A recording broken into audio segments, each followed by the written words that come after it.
Okay, we're here on Montebello Avenue. We are looking at basically a wind damage shingle here.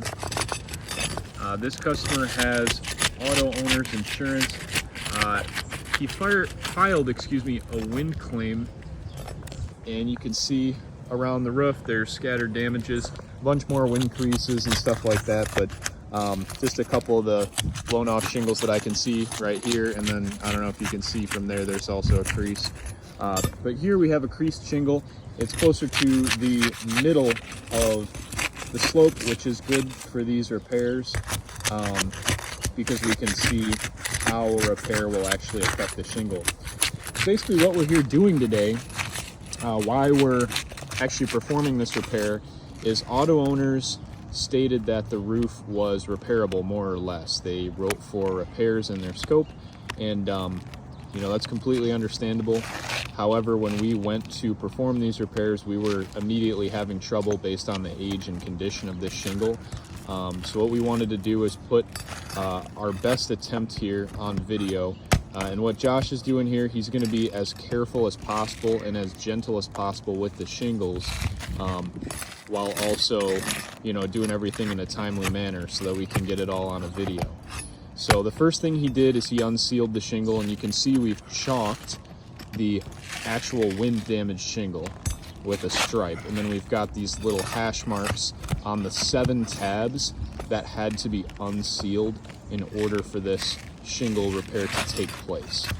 So basically the first step, like I said, you got to unseal all the shingles. Then what Josh is doing here, this is step 2, and this is actually pulling the nails out of the shingle. You can see you do have to lift the shingle up to a certain degree. Josh is going to try to lift that as little as he can throughout the process, but obviously the shingle does have to come up in order to get these nails out, and then of course to put the fresh nails in.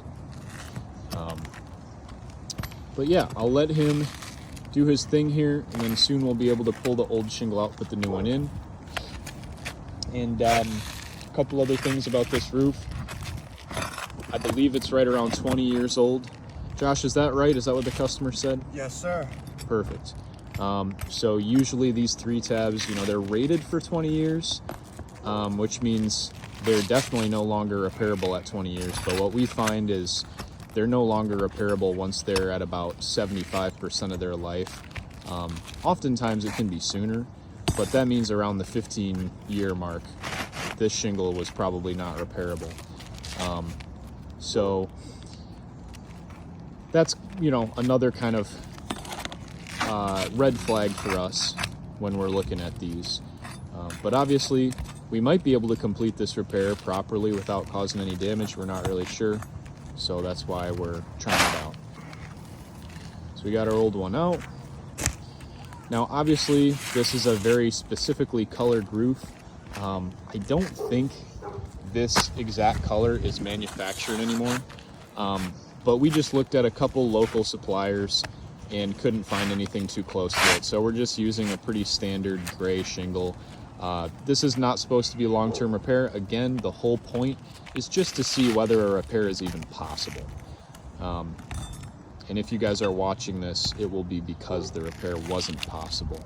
If it was, then we will just carry on with our repairs throughout the whole roof.